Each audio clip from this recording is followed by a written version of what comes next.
You have probably seen it in movies like Enemy at the Gates. A wave of Soviet soldiers charges a German machine gun nest. The first man has a rifle. The second, just a clip of ammo, told to pick up the rifle when his comrade falls.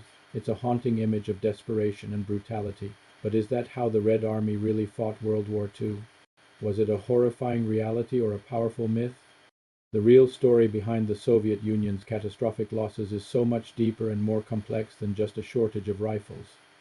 So where did this idea of the human wave attack come from? This picture of soldiers used as cannon fodder became a defining, if misunderstood, image of the Soviet war effort.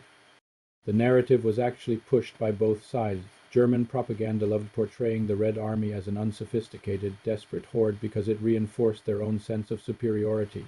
At the same time, Soviet propaganda sometimes embraced the image to highlight the almost superhuman sacrifice of its soldiers for the motherland. Then movies like Enemy at the Gates burned the legend of one rifle for two soldiers into our collective memory as if it were standard operating procedure. But was it? Did the Soviet Union really have a policy of sending its men into battle without weapons? The short answer is no. There is no historical record of a standard doctrine to send soldiers into a planned attack unarmed. The reality is far more complex and, in some ways, even more desperate. The real story isn't about a deliberate tactic, but a catastrophic logistical failure at the worst possible moment. When Germany launched Operation Barbarossa in June 1941, the Soviet Union was caught completely off guard. The speed of the German advance was a disaster. It overran the western industrial heartland of the USSR, where most of its military factories were located. This forced a frantic, almost unbelievable evacuation of entire factories, which were loaded onto trains and shipped thousands of kilometers east, past the Ural Mountains.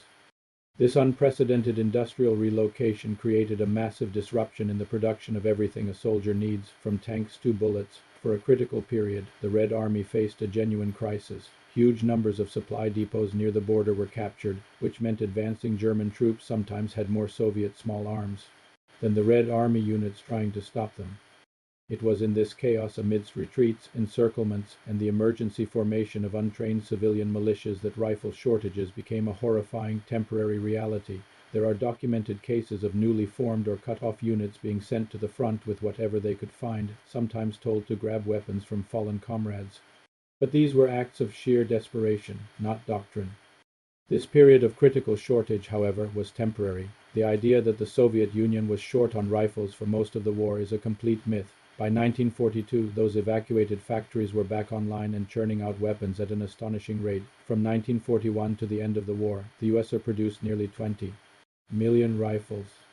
Weapons like the legendary PP-41 submachine gun were designed to be mass-produced simply and quickly, and by the spring of 1942, factories were making roughly 3,000 of them every single day. By the time the Battle of Stalingrad rolled around, the problem wasn't a lack of rifles, but getting them to the right place at the right time through shattered supply lines. On top of their own production, Allied Lend-Lease aid, especially from the United States, started to fill crucial gaps. While America wasn't the main source of rifles, the thousands of American trucks they sent were a game changer, giving the Red Army the logistical mobility it had desperately lacked. So if a lack of rifles wasn't the core problem, why were Soviet losses so astronomically high? The true reasons are rooted in leadership and tactics. In the late 1930s, Stalin's paranoid purges had tens of thousands of experienced army officers executed or imprisoned. This left the Red Army critically short of competent leaders right when the war began. Early war tactics were often crude, and commanders, terrified by Stalin's infamous "not one step back" order, were willing to accept staggering casualties to take an objective. The horror of the Eastern Front wasn't a shortage of guns, but a leadership that often treated human lives as more expendable than equipment. The Red Army's victory was paid for with blood, spilled because of a brutal doctrine, not an absence of weapons. What are some other World War II myths that you've always wondered about? Let us know in the comments below. And if you want to learn more about the shocking realities of the Second World War, make sure to subscribe and hit that notification bell. In the end, the haunting image of the unarmed soldier is a legend, a simplified story for a far more brutal and complex truth.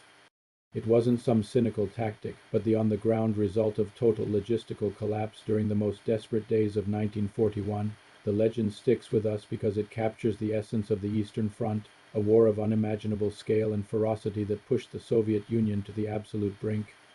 The Red Army had the guns, but its path to victory was paved by a horrifying willingness to spend human life on a scale that is still hard to comprehend today.